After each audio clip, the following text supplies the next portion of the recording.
E aí, pessoal, beleza? Eu sou a Ali, eu sou desenvolvedora mobile e também sou embaixadora do Space Squad. Space Squad, para quem não sabe, ele é um grupo de pessoas patrocinado, criado pela Rocket City, em que a gente faz conteúdos para compartilhar com a comunidade. A gente tem algumas iniciativas, como, por exemplo, o Space API, que acontece toda quinta-feira no canal do Discord da Rocket City.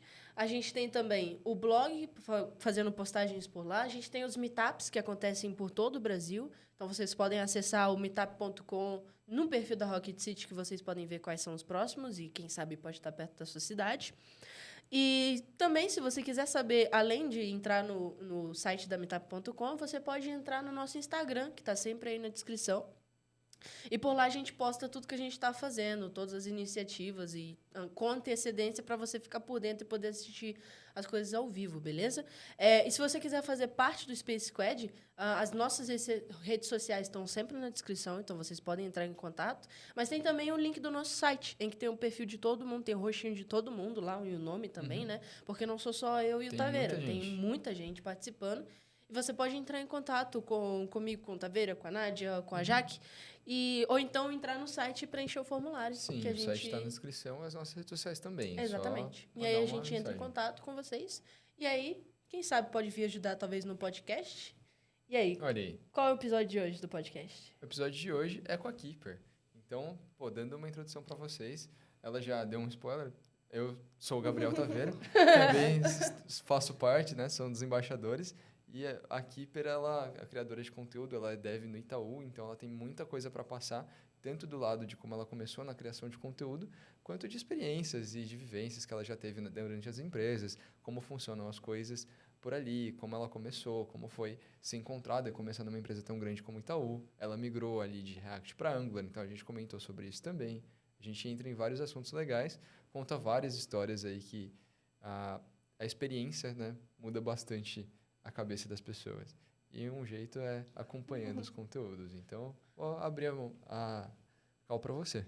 Fala, galera. Eu sou a Fê, ou a Keeper, né? Como já me introduziram. Como vocês já sabem, eu sou engenheira de software no Itaú. Também produzo conteúdo de programação e tecnologia aqui no YouTube, no Instagram também. E gosto de falar desse assunto, gosto bastante. Então, acho que vai ser um papo aí bem produtivo. Bora pro episódio. Bora pro episódio.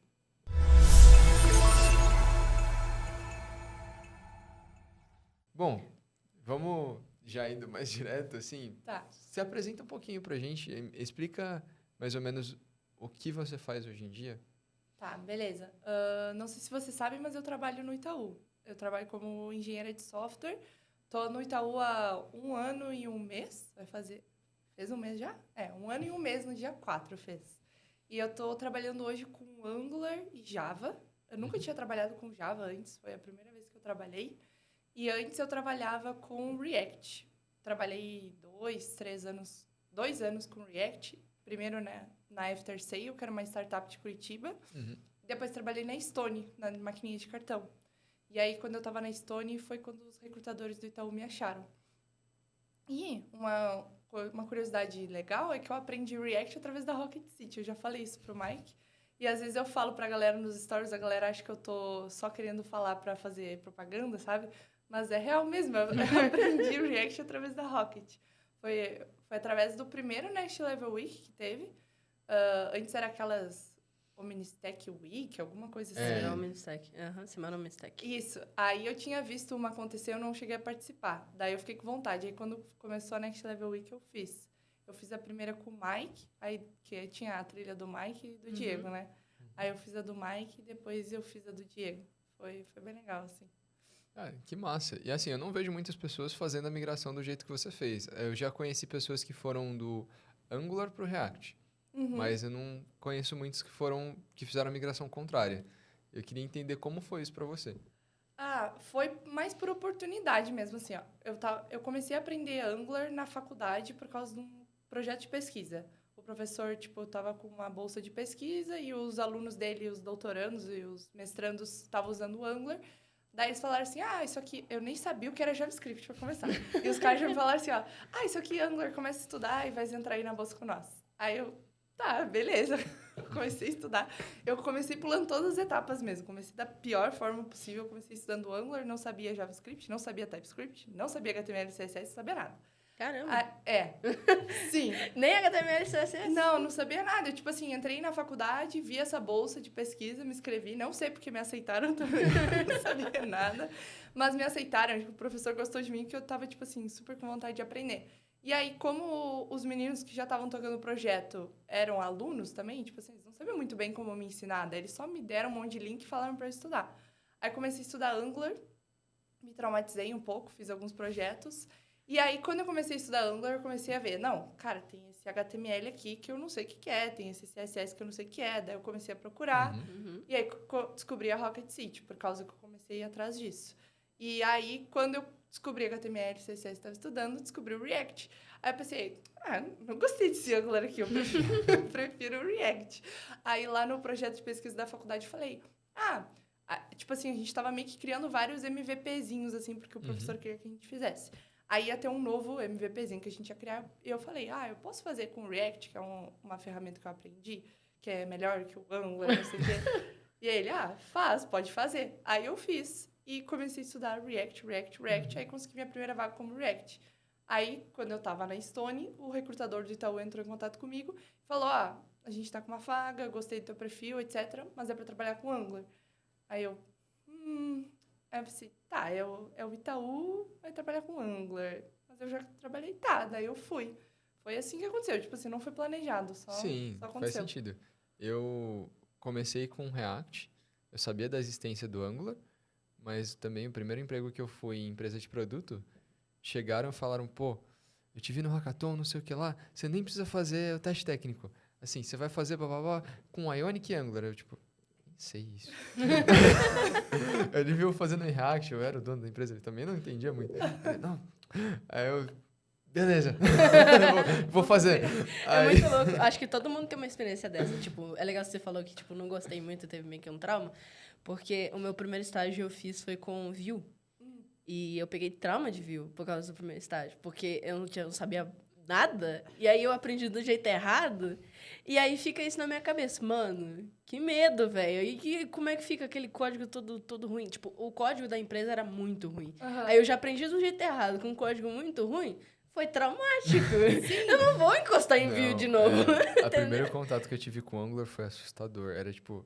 Era assim, tinha um botão. Aí você queria fazer outra tela. Você não utilizava o componente botão. Não, você copiava o código do botão. Você colava o código do botão. Era isso. E tinha várias instâncias do botão, várias instâncias do input. Você quer mudar o input em todas as telas, eu chorava. Eu choraria. Mas foi assim que eu cheguei no projeto e já estava. Eventualmente, migramos para o React. Eu fiz do jeito certo. Eu acho que se a gente usasse Angular do jeito correto, seria melhor? Seria melhor. O problema não é necessariamente do Angular, mas foi um pouquinho... Aí tu imagina alguém que não sabia nem HTML, CSS, criando um projeto em Angular. O negócio, assim, era horrível. Eu nem sei como é que funcionava. E depois a gente teve que fazer o deploy, acho que foi no Hostinger, ou sei lá, algum desses negócios de hospedagem. Quebrou tudo. Eu acho o pattern de decorator confuso até hoje. Sendo extremamente sincero, eu nem sei se eu entendo ele direito, mas evito. Eu não sei se eu entendo também, mas eu uso. No Java tem bastante, no Spring, então, sei lá, fica natural uma hora. Mas se me pedirem agora, explica o que é decorator. Não sei. Como criar um decorator? Eu gostaria muito de aprender. E como que foi? Você perdeu esse trauma de...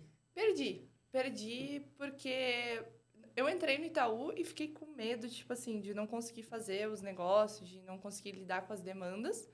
Mas acabou que aquilo que todo mundo fala, tipo, depois que tu aprende uma tecnologia, tu transfere todo o teu conhecimento, é muito real. Então, tipo assim, depois que eu já tinha trabalhado com React, já tinha visto um código empresarial em React, já tinha aprendido padrões corretos, quando comecei a trabalhar com Angular, eu comecei a fazer muito depara daí do React pro Angular. Tipo assim, esse método aqui do Angular é aquele como hook lá do React. Ali, pá. Isso. Esse pattern aqui lá no React eu posso transformar nisso aqui no Angular. Aí eu fui fazendo essa transição, aí ficou bem mais suave. Isso é real demais. Acho que eu vou perder o trauma de Vue por causa disso, não, mas enfim, vamos lá. Mas você sabe React, você quer fazer... Você aprendeu que o map ali no Angular é ONG fora, e você vai procurar, e no Vue deve ser alguma coisa por ali, entendeu? Não deve ser diferente. Não sei, velho. Eu não tive tempo nem de aprender Vue direito. Tipo, eu fiquei lá por 6 meses e eu mexi mais no back com o Node do que no Vue, realmente, porque eu não tava entendendo nada. Primeiro, nem o Tech Lead tava entendendo o código. Nem ele tava. Eu ia entender. Estagiário. Eu ia entender o bagulho. Não entender, velho. É triste, é triste. Nossa, é triste demais. E assim, você, depois de entrar no mundo, eu não sei se você começou antes ou depois do Itaú, mas você começou a criar conteúdo nas redes sociais também, né? Sim, sim. Foi antes. Foi do nada também. Uhum. Eu era estagiária ainda quando eu comecei. Eu comecei, tipo, pra uma forma de consolidar meu conhecimento. Então, tipo assim, às vezes eu estudava alguma coisa e criava um post no Medium pra resumir o que eu Massa. tinha aprendido, né? Uhum. Aí eu comecei a postar no Medium e, obviamente, ninguém via. Ninguém sabia que eu tava postando. Daí eu pensei, vou compartilhar no LinkedIn, né? Pra pelo menos quem me segue ali ver o que eu tô estudando, ou, sei lá, agregar alguma coisa pra esse tema. Aí comecei a fazer isso, compartilhar coisas no LinkedIn. Aí eu comecei a gostar, tipo, de escrever sobre alguma tecnologia e tal. Aí eu pensei, no LinkedIn eu fico muito restrito, assim, tipo, a recrutadores e a colegas de trabalho, sei lá, tem que ser muito mais profissional. E aí eu criei uma forma de, tipo, falar, assim, com quem estivesse aprendendo também, trocar uma experiência, só que sem estar 100% assim, formalzinha, escrevendo textinho de LinkedIn. Daí eu criei o Instagram. E comecei no Instagram fazendo carrossel mesmo, tipo assim, vários posts com um monte de texto. E ninguém lia também. Ninguém lê um monte de texto no Instagram. No Instagram, num carrossel. Aí eu pensei, cara, e se eu gravar essas coisas que eu tô escrevendo, né? Tipo assim, eu comecei a analisar que eu não parava pra ficar lendo carrossel. Se eu ler um carrossel, eu leio no máximo 2. Se você não parava, imagina as pessoas. Faz Exato. sentido. E aí eu comecei a gravar Reels, tipo assim, explicando e trazendo curiosidades. E o pessoal começou a gostar, e aí deu certo. Foi assim que começou. Que da hora. Foi bem do nada, então. Uhum. Foi bem do nada. Você falou que foi para consolidar conteúdo, consolidar o seu conhecimento. Isso faz sentido, né? Ensinar o melhor jeito de aprender. Às vezes você Sim. vai escrever o artigo do Medium, por exemplo. Você vai tentar explicar uma parte e você percebe que, às vezes, você também não entende tão bem. Aí você vai Exato. atrás, até você entender a ponto de explicar para alguém, você já grava aquela informação muito melhor, né? Sim. E você acha que isso ajudou você a chamar atenção? Você falou que o recrutador do Itaú veio direto Você pra falou que foi né? antes que você começou, né? Será que teve É, alguma coisa a ver com os vídeos? Teve. Ele me encontrou no LinkedIn por causa dos meus posts. Então, tipo assim, eles estavam, eu acredito, né? Eu não sei, não cheguei a perguntar pra ele. Eu acho que eles estavam em busca de uma mulher para preencher espaço no time. Porque a gente sabe, né? Vários times são formados por homem. Daí ele estava buscando, assim, meninas da tecnologia. E aí ele encontrou meu perfil no LinkedIn através das minhas publicações. Aí até ele curtia algumas publicações primeiro e depois ele entrou em contato comigo. Aí ele falou, eu tenho acompanhado o que tu tem postado, muito legal, que tu tá estudando, não sei o que, a gente tá com uma vaga aberta e me convidou para participar do processo seletivo. Pô, Então, muito assim, massa. influenciou totalmente, eu acho. Sim. Senão não teria como ter encontrado o meu perfil, por exemplo. Se você não aparece para os recrutadores, não tem como eles te chamarem, né? Exato. Você precisa se destacar de algum jeito. Isso é uma forma incrível. A gente bate na tecla aí de quem quiser ajudar e quiser criar esse tipo de conteúdo. Tem o Space Squad aí, fiquei sabendo que é um grupo mó legal aí. Então, se vocês quiserem fazer parte, o link vai estar na descrição, mas é justamente para isso, para você fazer o post no Medium, para você conseguir fazer reels, postar no YouTube. Porque essa visibilidade é o jeito de você consolidar a sua marca e não depender tanto das outras quanto de você. O Joel falou, né, que a história é o mais importante. É um Isso. jeito de você construir sua história, de você ser reconhecido, de você do recrutador abrir ali e aparecer, pô, esse cara é legal. Da hora essa aqui, ó. Outra menina pessoa é que tá da aprendendo hora. aqui, ó. O React aqui, ó. E uma coisa legal que eu aprendi também foi, tipo assim, no início eu achava, eu vou só ficar falando coisa que um monte de gente já falou. Tipo assim, qual é o valor que eu tô agregando, né? Tipo assim, vou falar sobre hooks do React. Cara, um monte de gente já falou sobre hooks do React. No começo eu tinha essa visão, né? Tipo assim, não tô agregando nada. Mas uma coisa que eu comecei a perceber também é que, primeiro, todo mundo tem alguma coisa para ensinar, isso é fato. E o segundo é que, tipo assim, não só porque outras pessoas explicaram que a tua forma de explicar não vai impactar positivamente. Porque muitas mensagens que eu recebo hoje em dia são, tipo, a galera falando assim, eu já vi vários vídeos de tal coisa e só com o teu vídeo eu consegui entender. Ou já li vários artigos de tal coisa e só da forma que tu explicou eu consegui entender. Então, isso foi uma coisa que eu aprendi, assim, que desbloqueou uma chavinha na minha mente, que antes eu tinha medo de ficar fazendo conteúdo que as pessoas já fizeram. Tipo assim, fulaninho já fez um post sobre como é que passa props no React. Por que eu vou fazer, sabe? E aí, com esses feedbacks aí da galera, eu vi que, tipo, eu vou fazer porque a minha forma de explicar é a minha forma de explicar. E talvez para uma pessoa seja mais fácil de entender. Sim, e também os conteúdos, eles, no Instagram, eles são muito datados, no sentido de que eles perdem relevância depois que você postou ali, passou uma semana, o número de visualizações geralmente não aumenta. Então, se alguém já fez antes, não quer dizer que a pessoa que começou há pouco tempo vai ver esse conteúdo. Exato. A chance de você chegar para alguém que não necessariamente estava procurando, mas passou pelo seu conteúdo, aprender alguma coisa que pode ajudar ela ou conseguir a vaga ou a desenvolver melhor, é bem legal, né? Ela não necessariamente estava procurando e foi atrás, porque você não procura aquilo que você não sabe que precisa aprender. De fato. Sim, sim. Então, meio que você já vai chamando mais pessoas para esse ramo, né? Para essa área. Tipo, você costuma fazer conteúdos mais de iniciante ou de tudo? Mais ou menos, assim. Por exemplo, as aplicações, às vezes eu faço uns vídeos do YouTube construindo a aplicação do zero. São aplicações mais iniciantes, assim, até porque se tu vai abordar algo mais complexo, ou tu precisa de falar muita coisa antes para chegar naquilo, que eu não gosto de chegar só com o conteúdo pela metade.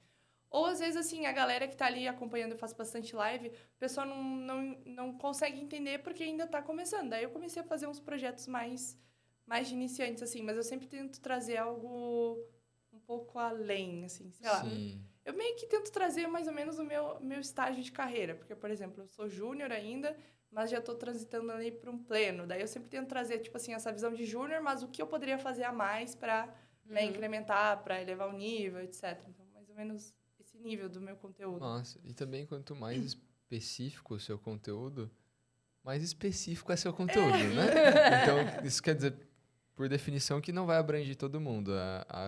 Não vai ter o mesmo impacto que um conteúdo talvez mais de entrada, ou que você não precise de tanto contexto.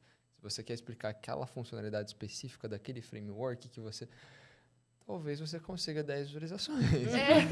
Talvez. Principalmente no mercado que tem muito mais júnior, né? Sim, tipo, sim. Tem uma alta quantidade de júniors que estão aí tentando buscar o primeiro emprego ou também aprendendo e buscando conteúdos.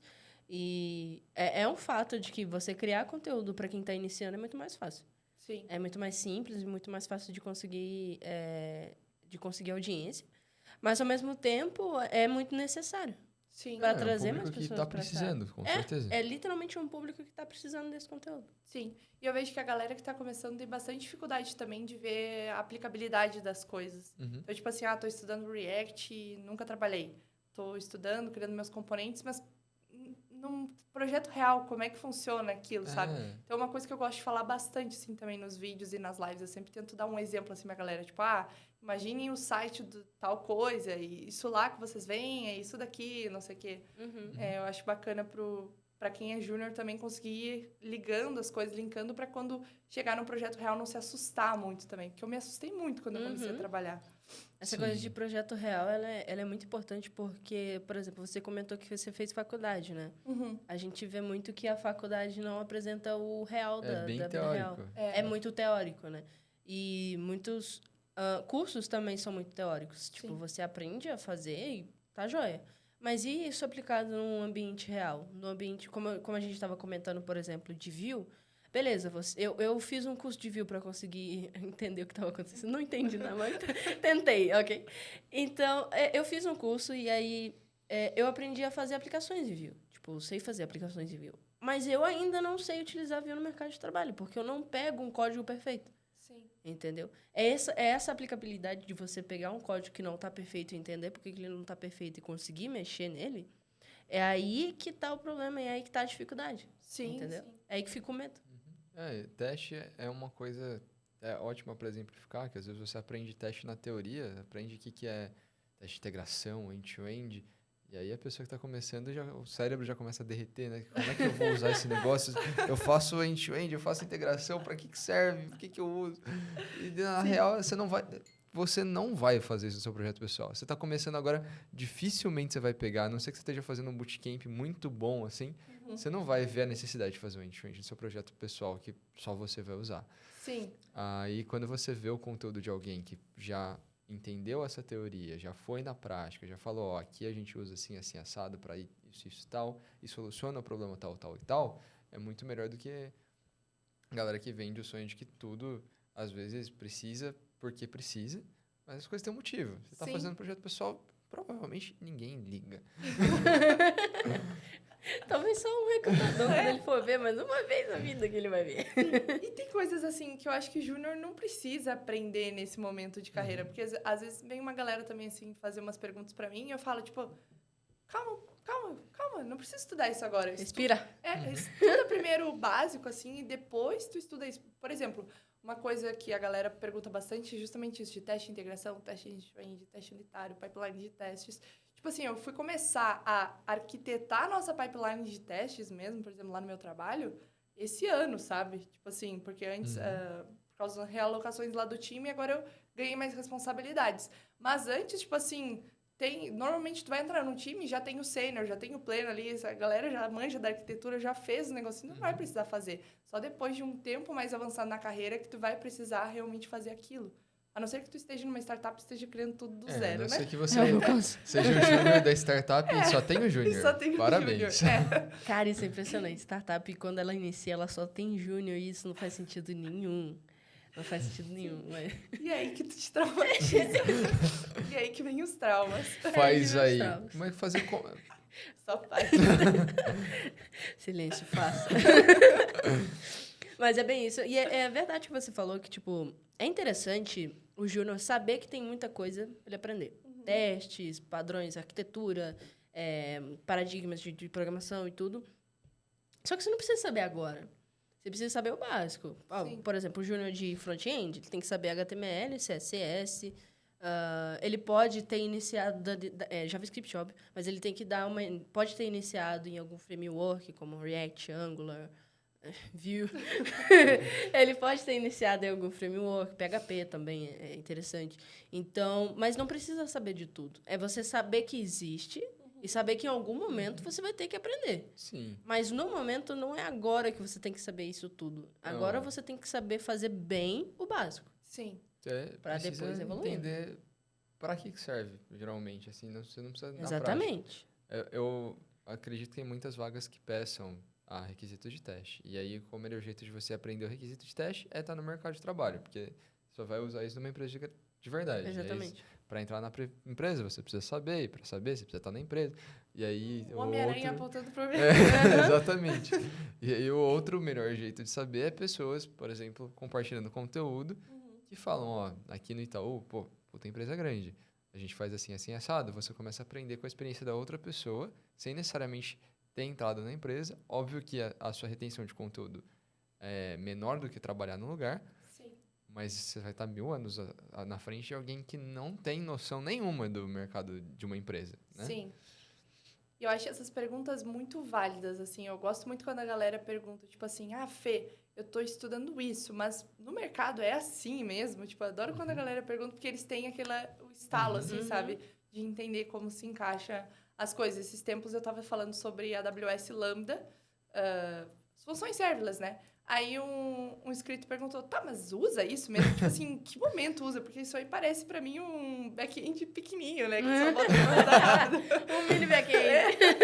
E eu falei, tipo assim, não, a gente usa, tipo assim, pra tais e tais cenários. Aí ele, tá, agora faz sentido. Tipo assim, entendeu por que funciona, sabe? E às vezes a galera não pode até ficar com a dúvida e não pergunta. Daí fica lá, é um back-end pequenininho. Realmente é um back-end pequenininho. Só que ele tem um motivo. Só que assim, geralmente, então não tem só um back-end pequenininho. Ele tem 1 milhão. 1 milhão de back-end. Aí vira aquele megazord quando você junta todos eles, sabe? Mas é justamente isso. É a questão de você saber os fundamentos e saber por que você tá usando essas coisas. Porque, realmente, se você for olhar por cima, mano, por que você vai usar um mini back-end?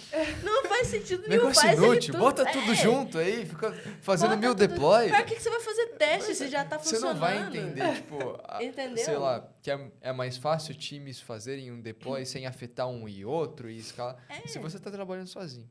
Seu deploy, você faz, Exatamente. só você que faz Esse é o o deploy. Você ponto. não vai entender a dificuldade da equipe, Sim. entendeu? Porém, essas perguntas são importantes. Sim, São sim. importantes porque é super válido você não saber se isso é funcional mesmo. Uhum. Tipo, você olhando por cima, você não tem ideia do que você pode usar isso, você fala, mano, inútil. É Mas aí, importante. quando você percebe que dentro de um sistema verdadeiro, de um sistema em que várias pessoas utilizam, isso eu gosto de mostrar muito no exemplo de teste. Cara, um código que só você trabalha, muito dificilmente vai ter alguma coisa que vai acontecer que você não vai saber de nada. Sim. Só que quando tem 10 pessoas trabalhando, alguém pode mexer numa coisa que você mexeu, que aquela pessoa não faz a menor ideia de que podia mexer. E aí quebra tudo e ninguém sabe o que aconteceu. Aham. É para isso que a gente tem teste, para garantir que tá Sim. tudo funcionando antes de subir. Pô, Num ambiente que é só uma pessoa, não faz sentido, óbvio. E pra isso que a gente tem o Git também. E né? para isso a gente tem o Git, exatamente. eu não entendia muito teste antes de entrar em algumas empresas e ver como isso funcionava. E assim, eu tinha feito curso, eu fiz o da Rocket City, inclusive.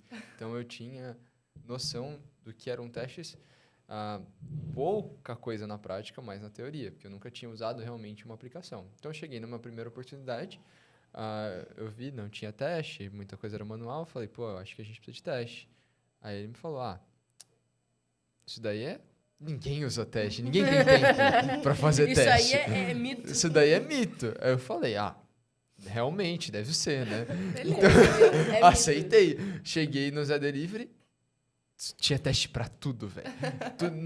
Não sei o que lá, e você abria a PR, e aí já saía uma APK do negócio, um back-end já ficava pronto pra você testar, e não sei o que lá. Nossa, prazer, fantasia. Prazer, mito. E assim, se eu tivesse noção de que em outros lugares não era fantasia, talvez eu já tivesse uma vantagem ali na primeira oportunidade, porque se você tá começando, você vai acreditar em tudo, né? Ninguém usa teste. Beleza. Beleza. Eu acho que esse é o importante da pessoa, tipo, ter várias experiências em diferentes ambientes, né? Não falando que você tem que mudar de empresa de 2 em 2 meses, mas é legal você ter várias experiências de projetos diferentes, ou talvez consumir conteúdos, por exemplo, da Fernanda, que fala sobre esses dia a dia, essas coisas do dia a dia, porque é só você fazendo, só você olhando ali, nossa, isso aqui quebrou porque a gente não tinha teste. Sim. É só assim que você vai entender que você precisava de teste. Entendeu? Teste de regressão, por exemplo. Pô, o negócio toda semana, que a vai e reclama. Você precisa de um teste para garantir que o que não vai reclamar na semana seguinte. Não, isso é muito interessante, tipo assim, como o primeiro trabalho nos molda, né? Que nem tu falou, Sim. elas falaram que teste era mito e eu só aceitei. Não, na entrada do Zé precisava fazer um teste, né? Precisava enviar um teste técnico. E um dos requisitos era fazer testes. E eu não foquei tanto naquilo. Eu não sabia que... eu falei... Mas ninguém usa, não é tão importante. É mito. Aí eu fiz um pouquinho de teste ali do Redux, e é isso, não tinha nenhum teste end-to-end. E eu quase não entrei, porque eu não tinha colocado teste. Por isso. Sim. Então, minha cabeça mudou muito, eu tive que aprender muito lá. Sim, e o interessante, tipo assim, mesmo trabalhando, não sei se tu trabalha com as mesmas tecnologias, mas mesmo tu trabalhando com as mesmas tecnologias em empresas diferentes, tu vai aprender coisas totalmente diferentes. Sim. Tanto a importância de testes, de integração, etc., quanto de arquitetura, quanto de questão de comunicação com negócios também. Essa regra de negócios foi uma coisa que, para mim, eu aprendi demais, assim, por exemplo, comparando quando eu trabalhava numa startup, comparando como eu trabalho no Itaú, assim, como eu lido com as minhas demandas, sabe? Sim. É muito doido, assim. É o que a gente estava falando, que cara, eu vou arriscar dizer, minha opinião aqui, que começar numa startup... Cara... Assim, Tipo assim, você precisa vai de aprender mentores, muito- vai. Se você tiver vai uma aprender- startup organizada, tem um Sim. cara foda lá, você aprende. Mas, cara, você vai ter que aprender muita coisa na marra e que você vai acabar aprendendo do jeito errado. E aí, depois você vai ter que desmistificar isso da sua cabeça, sabe? Tipo, Você aprendeu, tipo, tá vendo? Ah, aprendi que teste não funciona pra nada. Não vou usar teste, né? E aí depois você fica matutando, você entra em outras experiências, você fica... Mano, teste, velho, teste, entendeu? Então, tipo, cara, startup é muito bom pra você criar autonomia, mas ao mesmo tempo você aprende muita coisa do jeito errado. Então, Startup eu super incentivo você a procurar saber se o jeito que você está fazendo é certo. Sim. Eu super incentivo, porque Você vai entrar aqui, sem parâmetro. Uma empresa estruturada, provavelmente, ela faz alguma coisa certa. Sim. Porque ela já tem muitos funcionários, já teve alguém para apontar o dedo e falar, pô, essa direção aqui é complicada. Na startup tem você e mais um maluco ali. Você nem sabe o que esse maluco fez. Então você não tem bagagem. É um ótimo jeito. Startup é um ótimo jeito de você aprender, a você ter mais responsabilidade, você conseguir crescer mais rápido do que uma empresa estruturada, com certeza. É um ótimo jeito de você sofrer também, se você não tiver uma experiência. Eu dei sorte na startup que eu trabalhei. Tinha bastante sêniors, assim. Na verdade, eles entraram na startup como júniors. Aí a startup começou a crescer, eles viraram sêniors. Só que eles estavam estudando bastante. Então, eu dei sorte, assim, que eu consegui pegar alguns conhecimentos, vários conhecimentos deles. Mas, tipo assim, depois que eles saíram, teve um específico, tipo assim, os júnior que estavam entrando ficaram deriva, assim, sabe? A gente tava tudo assim, os júnior deriva, sem saber o que fazer. E, tipo assim, tem que entregar, tem que construir app novo e não sei o quê. E aí, tipo assim, era um back-end em PHP, o outro em Node, um front em Class Components, o outro em Function Components, era microserviço, era uma... Meu Deus. Era, tipo assim, todo mundo que entrava sabia uma coisa e construía essa tarefa usando aquilo que sabia. E aí, cria um Frankenstein. Criou uns silos, assim, que saiu a pessoa... acabou. Como é que faz? O cara ali, né? A pessoa ali. Manda mensagem ali, vê se ele é humilde. Vê se ele é humilde para responder depois de ter saído da empresa. Uma coisa engraçada de startup é que normalmente as contas da empresa estão nos teus e-mails pessoais. Isso era uma coisa que a gente ria muito lá. Tipo assim, a conta do Analytics estava no e-mail do nosso Tech Lead. A conta do Optimize estava no e-mail da nossa PO. Eu espero que, no mínimo, não seja um e-mail pessoal @gmail. Me diz que era um Gmail Business. Já aconteceu, ocorreu. Era @gmail. E aí depois a gente teve até história pra gente fazer isso. Fez a migração pro passando por essa história, gente. Não, assim, se for o arroba da empresa e tá passando business, ainda não é legal. É legal ter um arroba engenharia, colocar tudo ali. É legal. Mas assim, se a pessoa sair da empresa... O dono ali tem controle. Ele consegue tirar e tal. No @gmail não tem controle. Você demitiu a pessoa, ela tá meio assim, você perdeu seu analytics. Quando o cara saiu da empresa, a gente não tinha certeza ainda se todas as contas estavam desvinculadas, né? Que a gente tinha puxado essa história para desvincular. E aí, o que a gente fez? A gente pediu para ele a senha do e-mail e deixou anotado. Deixa anotado a senha do teu e-mail pessoal aqui, por favor. E aí, a gente tinha a senha dele por um tempo, mas depois ele mudou. Humilde. Mas ele foi ele foi crescer, assim, na carreira. Então, ele saiu de bom grado. Não, obviamente. Senão, se ele sair de mau grado, eu não sei o que vocês tinham no e-mail dele. Mas eu desconfio que vocês vão deixar de ter. Muito bom. Mas é umas coisas, assim, que acontecem em startup que, tipo, é por conta do Go Horse. Tipo, crescer. Mano, eu não tenho tempo, não tenho 2 minutos pra criar um e-mail no Google. Vamos usar o e-mail que já tem. Não, é o chefe que falou, cria o Analytics. Aí a pessoa fala, tá bom. E ela vai e te entrega o Analytics. Tá no e-mail dela mesmo, ela fez, ela não perguntou pra ninguém. Você não sabe que tinha conta, você fala, valeu. É isso.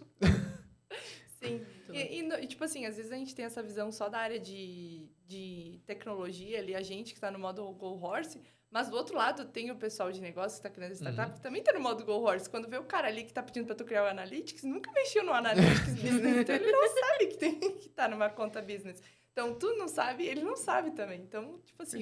Resolve. Entregou, você resolveu. Entregou, tá bom. Aí depois a conta vem. Nossa, a conta vem. Se der azar, a conta vem. Nossa senhora, experimenta ter que trocar e-mail de conta da Play Store da Apple, você ver, velho. Nossa, dor de cabeça. Pô, o aplicativo do Zé Delivery mesmo, tava no nome, não era da Ambev. Eu acho que eles compraram a empresa e eles não trocaram. E aí teve um rolo. Era tipo... hermanos mexicanos, alguma coisa assim. E aí, o pior é que aparece embaixo. Tipo, vai aparecer, tipo, Zé Delivery, Hermanos Mexicanos, tá ligado? Era um negócio meio assim, sabe? Porque fica com o nome do dono da conta. E aí teve um rolo que a gente precisava mudar uma coisa. E aí a gente não tinha essa, tipo, a gente precisava migrar, porque deu um maior problema lá. E precisava do acesso da conta do Hermanos Mexicanos. E aí eu acho que era o Malcher que eventualmente se tornou CTO. Não, eu não sei se é ainda CTO lá, eu acho que não. Mas ele teve que mandar, tipo, um zap lá pros hermanos. Eu acho que eles responderam, a gente conseguiu migrar, mas assim... Era um nome Hermanos Mexicanos. era um nome muito aleatório, que eu não sei, mano. Uma empresa muito grande, assim. Faz de novo, olhando pra câmera. Isso vai virar figurinha. GIF. Alves, se você tá ouvindo isso... Imagina, tipo, eles assim, tentando logar na câmera. E fazendo assim. Já mandou mensagem? Palavra mágica. Pra logar. Mas, tipo, quem que tem acesso a essa conta? Ninguém. Nossa, o pior é quando você tá tentando acessar a conta e aí, beleza, você tem o e-mail, você tem a senha, pode ser um @gmail, foda. E aí, aparece verificação de 2 e aparece um número que ninguém sabe de quem é. Só que só aparece os 4 números final. Daí fica 0000. De quem é esse número? Aí a pessoa que é dona do e-mail não é o dono do celular. E aí tudo se desmorona, porque você não sabe de onde veio esse número. A gente tem isso lá com o CPF, porque a gente lida muito com CPF. Então, às vezes eu tô botando o CPF do fulaninho, fulano de tal, que eu nem sei quem é. Assim, o fulaninho tá cadastrado em 1000 contas do Itaú. Aí, tipo assim, de quem que é? É de alguém do time. Não, quando eu tinha que cadastrar coisa com CPF, eu direto já usava o CPF que, tipo, era o mais fácil de decorar pra desenvolver, assim. Era 1, 2, 3, 4, 5, 6, 7, 8, 9, 0, 9. Não sei se você sabe, mas é um CPF válido. É muito fácil de decorar. E aí eu decorei o CPF de uns meus amigos. Aí eu usava. Não, eu usei... Trabalhava comigo? Então, você usa, Tá e aí você conta fica lá. acostumado. Eu criei trilhões de contas com esse CPF do meu trabalho. E aí, às vezes, eu ia criar conta em outros serviços, eu tinha preguiça de procurar meu CPF, eu não tinha decorado ainda, eu digitava 1, 2, 3, 4, 5, 6, 7, 8, 9. Eu já tive problema de ir no UCI, no cinema, e aí eu passo meu CPF, então, você não tá cadastrado. Eu tô cadastrado. Não, 1, 2, 3, 4, 5, 6, 7, eu tenta 1, 2, 3, 4, 5, 6, 7. Como é que eu justifico pra pessoa que é esse meu CPF? Não funcionou, mas... Eu fazia isso com o CPF da minha mãe. Eu não sabia o meu CPF, sabia o da minha mãe. E aí tem um monte de conta minha que tá no CPF dela. E, inclusive, muitos lugares eu me passo por ela. Tipo assim, às vezes eu vou num lugar, minha conta, falo meu CPF. Não tem. Aí eu, da minha mãe. Aí eu falo o CPF e isso, senhora fulaninha. Aí eu, isso, senhora. Eu mesmo. Olha que como eu tenho idade pra ser. Muito bom. Mas inclusive, na Pavel, sempre me chama de senhora. Não, não vou falar o nome da minha mãe, né? Já teve umas 2 situações, assim, que eu lembro que eu tive que, tipo, abaixar a cabeça e falar 1, 2, 3. E eu não sabia se a pessoa ia achar que eu tava zoando ou não. Não façam isso, mas... Mas são situações que o dev de startup passa. Sim. O dev júnior de startup passa, né? Da startup que acabou de iniciar e você entra como júnior, como sendo o único dev. Então, são os traumas da vida, mas enfim. Eu, inclusive, uma vez descobri um endpoint que a gente tinha criado, que, assim, era uma função lambda também, que enviava e-mail. Só que ela não tinha autenticação nenhuma. Então, assim, tu mandava um post para ela do corpo e do remetente e ela enviava o e-mail pelo e-mail da empresa. Meu Deus.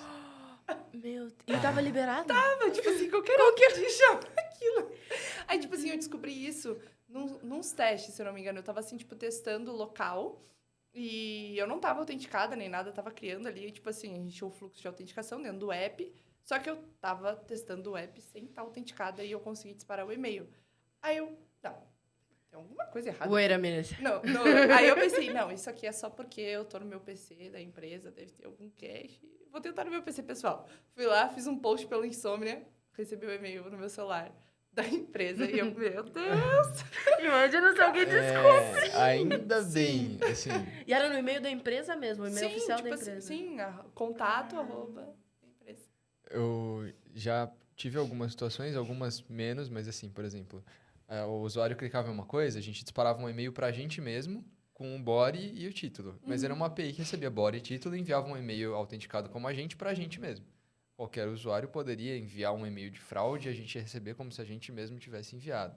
Ok, já recebi uns casos um pouquinho piores, assim. Eu não sei como, mas um fornecedor cadastrou o e-mail dele como nada e a senha dele como nada. E de algum jeito passou. Talvez antes da gente colocar as validações, mas em algum momento estava no painel de admin, eu sem nome e sem senha, só cliquei em login. Me logou. Impossível! entendi. Como você faz isso, velho? Eu não sei, Como? mas eu fui e tipo... Como eu que você era loga com uma front. string vazia? Eu cheguei e falei, que caralhada. Mano, isso A é gente foi pior. procurar, tava o banco de dados lá, o usuáriozão, existia lá, pá, tinha um nome, beleza? Isso é E-mail pior zero, do senha que- zero. Tipo, nada, né? Vazio. Nada, vazio, tipo, Vazio. assim, string vazia? Meu String vazia. Deus. Como isso funciona? Não sei, Caralho. mas era só apertar Não, login. o problema era que front funcionava não no front e no back. Não. O back logava. Não era do meu time. Parava a requisição se tava Isso é- vazio. Cara, isso é pior Ele do enviava que o... e-mail, nada. Senha, nada. E aí, assim, Ele enviava nem string deveria vazio, enviar, funcionava. mas se enviasse era pra falar, pô. Não é um e-mail válido, né? Não tem usuário. Mas tinha porra do usuário. Meu Deus. E como é que era essa query do banco? Tipo, search for nada. Where email equals vazio e senha equals vazio. E tinha lá. E aí Isso é pior do retornou. que a request de erro que retorna 200. É pior do que isso, Isso daí chama velho. GraphQL. Cara, login que retorna 200 quando dá erro. É muito bom, cara. É muito bom. É isso. Mano. Eu lembro que a gente tipo, botou um e-mail nosso, uma senha nossa, avisou o fornecedor lá, sei lá, por WhatsApp, porque não tinha o e-mail dele, né? Era vazio. O e-mail E deu certo, mas Não, já pensou assustador. se você envia um e-mail pra vazio e ele realmente recebe? Aí você descobre que ele digitou em, sei lá, branco. Meu Ou, Deus. sei lá, uma cor invisível. Não, pior que era vazio mesmo. Quem me dera seja branco. Tipo, Cara, clicar em impossível. login sem nada funcionava. Eu fiquei bem Mas não incrédulo. faz sentido nem o back aceitar isso.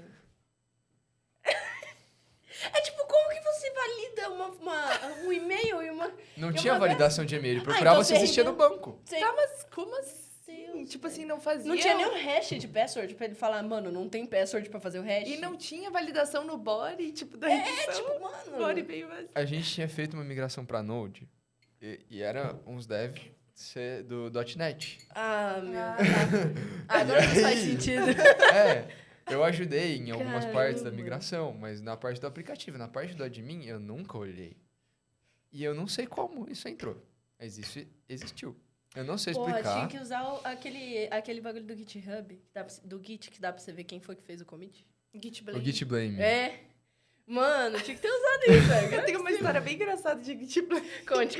Eu tava lá no Eu sei código. que não dava mais pra criar conta assim, tá? Tipo, mas criaram antes de não dar mais. Eu tava dando rage lá com o código que tava tudo mal escrito. E eu tava falando pra minha colega, tipo, olha isso aqui, essa merda, não sei o quê. Olha isso aqui, nananana. Vamos ver quem é que fez isso aqui. Você Estou mesmo. Isso é triste. Esse é o pior do Git Eu Blame. fiquei assim, olha. Quem que foi o filho da puta? Você vai ver. Aquele dia lá. Foi o ano passado. Eu fiz 2 cursos desde que eu fiz isso, tá? Tá ok, eu melhorei. Eu sou uma pessoa. Aí a gente ficou assim na cal, tipo, em silêncio. Começou a rir depois. Porque eu tava, tipo assim, muito dando rage com aquele código. Voltou na hora o karma. Não, Git Blame é foda também. Eu já rodei lint na Codebase e todo o Git Blame foi pra mim, de qualquer coisa. Aí já vieram me perguntar, tem por que isso que você também. fez tal coisa? Eu, tipo, não fui eu juro. Eu voltava mais commit. Mas às vezes a gente usa literalmente só pra saber quem foi que fez, pra saber como resolve, né? Uhum. Porque, nossa... Você o tanto fala de- com a pessoa, né? Por que que você fez isso? Mano, como que você deixou passar uma validação de string vazia? Como que isso funciona? Como que passou? O que se passa pela sua cabeça? Né? Porque, tipo, cara... Esses dias a gente teve que dar um Git Blame, porque alguém... Não sei se você já no React Native, você tá ligado que tem flat list e tem o key extractor lá, né? Uhum. Aí, geralmente, basicamente, todo objeto que você vai mapear, até no React Native, até no React normal, você precisa passar aqui. Então, o key extractor do flat list, ele é como se É. fosse aqui do React normal, quando você passa no map. Tá. Só Todo que o objeto for precisa de each, uma ele key. tem um key extractor. Não Tá. sei porque a gente não estava usando o ID, a gente não estava usando o nome, a gente não estava usando nada em específico. A gente decidiu fazer uma função genérica, né? A gente é muita gente. Mas uma função genérica que recebia qualquer lista, renderizava qualquer lista. E o key extractor, ele pegava o objeto React e ele fazia um hash. Ah, Do não. objeto? Ele fazia um hash do componente. Não. Que aí, obviamente, você vai conseguir. Virava uma string de um objeto. E aí virava uma string de objeto. E assim, É fazer tipo um um JSON hash stringify. só que pior, era um hash Pior, era uma criptográfico. hash. E aí me perguntaram por que o aplicativo estava muito lento. Por que será, né? Porque cada elemento da lista, todo Tem uma hash de re-render, 3.000 linhas. não é nenhuma hash comprida, mas era tipo um procedimento que fazia a hash de um componente gigante em um MD5, sei lá.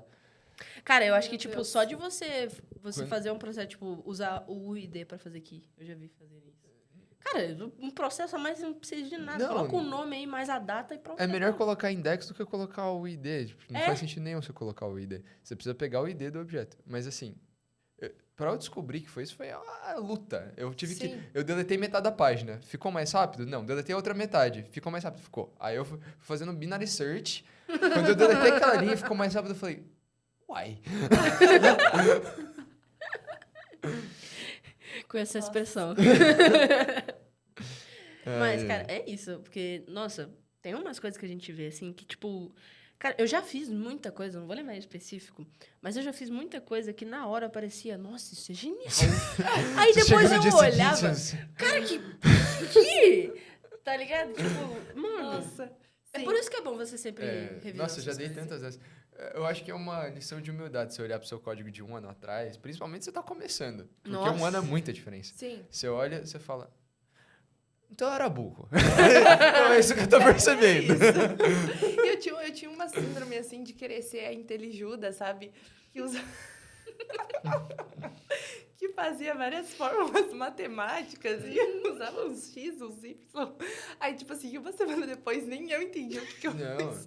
E eu aprendi da pior forma, que isso é a pior forma de escrever código. Então, tipo assim, no começo, na faculdade, né, a gente ali com os professores fazendo código em C, e eu, não, aqui, X, Y, Z, não sei o quê, de Alfabeto.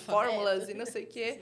Aí depois uma semana depois, tinha que entregar o trabalho, tinha que explicar pro professor, peraí, isso aqui não é o jeito certo de escrever código, porque fica muito complicado de entender. Pra variável, você Sim. Eu diz? comecei exatamente fazendo isso. Tipo, eu pegava a galera fazendo código, eu lia um código e eu falava, esse cara é muito burro. Olha aqui, eu consigo fazer a mesma coisa em 10 linhas. Sim. Aí eu fazia aquele código que você olha um dia depois, você chora. Porque eu pegava e me achava muito inteligente. Eu falava, por que ele tá transformando uma string pra número usando number? Usa um mais. Se você colocar mais, depois transforma. E aí você... Tipo, Tem um jeito E aí- muito, é. muito fácil de fazer qualquer código numa linha só. É só você tirar o wrap do VS Code, que aí fica todo o código numa linha só. Funciona. Funciona. Agora eu quero ver você ler. mas eu deixava tudo numa linha só. Eu falava, nossa, eu fiz um online desse tamanho, tudo com... Eu, em vez de usar booleana, você usava uma expressão binária de casting que faz a mesma coisa, só que em um caractere a menos. Nossa. Realmente, cara, Agora- é programa. Olha Nossa. como programa. Você viu? O cara ali faz vídeo há 10 anos. Ele não fez isso, daí eu fiz em 5 linhas, ele demorou 15. Eu achava que era demais. Sim, eu também. E meu template, no começo, ele adorava comentar isso nas minhas PRs. Tipo assim, ele comentava, Fê, over-engineering. Fê, tá exagerando. Tipo, aí eu... Chegar pra pessoa e falar, over-engineering. Cara, deve ser traumático. Não, mas era de uma forma... não, Era uma tudo forma legal, assim. Só que, tipo assim, no começo eu ficava, tipo, como assim? Olha só, essa minha solução deveria estar na NASA. Aí depois eu fui entendendo, tipo assim, realmente, se eu tivesse feito só assim, teria sido bem mais simples. Acho que depois que você aprende o Clean Code, a sua vida muda, né? Tipo, Sim. o básico do Clean Code, né? Porque tem muita coisa que a gente não aplica no dia a dia, porque é muito específica da linguagem. Mas, assim, por exemplo, cara, eu acho que a primeira coisa do Clean Code que você tem que aprender é dar nome às coisas. Aquele capítulo de É. da nome e função, da nome e Né? escolha. Nessa de ser o espertão, obviamente que pra fazer em menos linhas, minha variável chamava A. Cara, o único lugar que eu vou respeitar você colocar só uma letra pra variável é no for each. O único Ou lugar que eu... no no for, máximo no no for each com looping. I. Se você passar É. de I e Z, assim, eu já... Ou I ou J. Nem isso, é eu ali, escrevo IJ, index. no máximo Z. O único lugar que eu Mas realmente é- respeito é em código obfuscado. Se esse é o seu objetivo, boa sorte. O IJ pra linha e coluna já é bem, É. bem democratizado, mas só aí também. Ele faz parte do ClickCode. O IJ. É permitido. Uncle Bob falou que permite. Não, brincadeira. A questão de separar as funções também eu acho muito importante. Sim. Porque, tipo, uma coisa que eu já peguei muito bug relacionado a funções que faziam coisas demais e aí depois, tipo, tu não sabe que aquela função fazia aquilo que ela fazia. Aí, às vezes, tu exclui uma linha daquela função ou tu adiciona uma linha e ela tinha um efeito colateral que tu não sabia e aí... Até por não ter no nome dela também que ela fazia aquilo, tu acaba gerando, tipo assim, um bug pra achar depois esse bug muito complicado. Acho que Solid é o máximo que, tipo assim... Eu recomendaria Solid, a única coisa não técnica que um júnior teria que estudar. Tipo, o princípio Solid. O básico, assim, só o de por cima, tá É ligado? técnico ainda. Técnico, mas assim, não técnico, digo, tipo, fazer... escrever na massa, assim, código, Sim, sim. sabe? É mais questão de Mas como você escreve. Você não fazer a função criar a independência da nação. Você chama, ela faz só isso. É tipo um get data, que ele faz o get, ele faz o format, ele faz o Sim. validação, ele faz tudo. Aquele get que salva informação do banco de dados e dá aquele reporte. get maravilhoso. Depois que eu aprendi, assim, acho que foi até no Clean Code que eu li isso, que, tipo, ler o código tem que ser, tipo, ler uma redação. E tu tem que entender. Depois que eu botei isso na minha cabeça, tudo fez sentido. Assim. Aí coloca em ordemzinha, né? Coloca, tipo, Sim. funçãozinha em ordem. Se tá isso, faço aquilo, então formato isso, então aquilo. E como que você faz? Você começa já fazendo ele refatorado, tipo, no Clean Code você faz tudo e depois refatora? Eu começo já quebrando, assim, responsabilidades. Eu faço o básico, só nomes bons e quebrando em funções. Mas aí depois eu escrevo os testes depois. Eu não tenho seguido muito TDD. Até tenho estudado mais, mas... Não, no jogo não. não, Também não não. sou muito fã. Depende, se front, vai fazer dele front como, né? Mas algumas coisas de back também não... Tipo, até dá, mas... Mas então, daí depois vou fazer os testes e aí eu começo a ver, tipo assim, no teste eu quero testar só essa parte específica. Isso aqui tá muito acoplado, vou dar uma desacoplada para conseguir testar. Isso aqui, tipo, num outro dia mesmo, tô escrevendo os testes, eu tinha feito a função de um jeito, leio ela de novo, não, acho que dá para dar uma melhorada. Eu vou aprimorando, assim, mas normalmente com os testes, depois quando eu chego na etapa de teste, que dá uma limpada final. Boa. O teste me ajuda bastante. Sim. Eu costumo, tipo, eu preciso fazer uma tela, geralmente eu vou fazer um arquivo bem grande. Cara, e aí eu depois- também. Eu faço bagulho horrível. eu O pior faço um código que você negócio puder imaginar. gigante. Só que aí depois eu seleciono, tipo, isso daqui, eu seleciono daqui a aqui. Pá. Aí eu tenho várias funções que me ajudam a refatorar. Aí eu seleciono daqui a aqui, um botão, transformar em um componente separado funcional. Aí eu dito o nome do componente. Aí eu dou 3 cliques e está separado em 5 componentes. Aí tá um arquivo grande ainda. Eu clico no componente, criar um arquivo dele. E aí, quando eu vou ver, tá tudo organizadinho. Mágica. Mas é só uns 3 cliques, assim. É que eu acho que, tipo assim, na minha cabeça funciona melhor, né? Primeiro você faz funcionar, depois você vê o Sim. jeito mais bonito de fazer funcionar. Não, eu acho que se você começar tentando fazer do mais bonito, muitas vezes você vai fazer uma coisa muito bonita, mas os requerimentos costumam mudar, assim. Às vezes você começa a fazer de um jeito, você percebe que tem um jeito mais legal, ou o seu código, para mim, o meu código, ele tá final quando ele tá funcionando. Enquanto isso, tipo, se ele tá 90%, provavelmente que talvez eu encontre um probleminha ali que eu queira reestruturar, e aí eu vou fazer de tal jeito. E se eu tiver quebrado do melhor jeito possível, eu não sei se eu vou querer voltar e refazer tudo, sabe? E às vezes a gente faz coisa demais também, quando tenta começar do jeito perfeito, que não existe, a gente acaba fazendo coisa que não precisava. Sim. Talvez no futuro tenha mais um tipo de cliente que seja desse outro tipo aqui, talvez tenha que ter Sim, suporte. perfeito.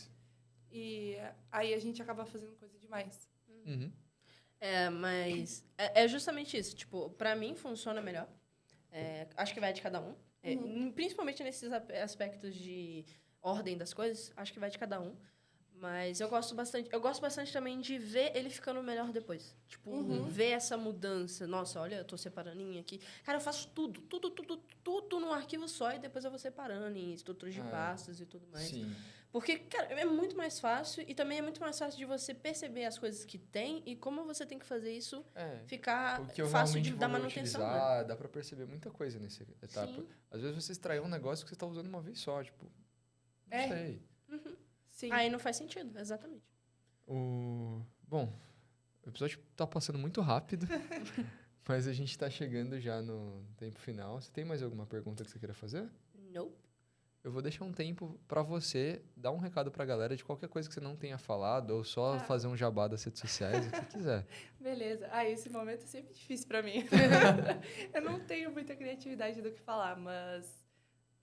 Não sei, a galera que quiser acompanhar mais conteúdos, assim, de como é que é programar no dia a dia, tem bastante live coding lá no canal. E eu faço live coding justamente para mostrar que, tipo assim, a gente não é perfeito, a gente erra. E é super normal, porque eu não gosto de quem, tipo assim, transforma tudo num sonho. Acho que não é um sonho. E eu gosto do live coding porque eu realmente quebro a cabeça ali ao vivo e sofro ao vivo. Sim. Você vai ver um vídeo gravado, a pessoa já fez aquele código. Exato. Eu mesma, nos vídeos que eu faço gravado, eu já fiz o código antes.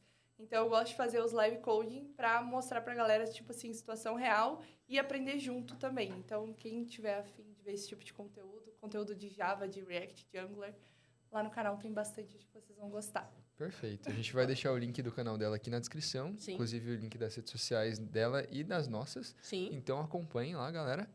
E é isso. Até o próximo episódio. Valeu.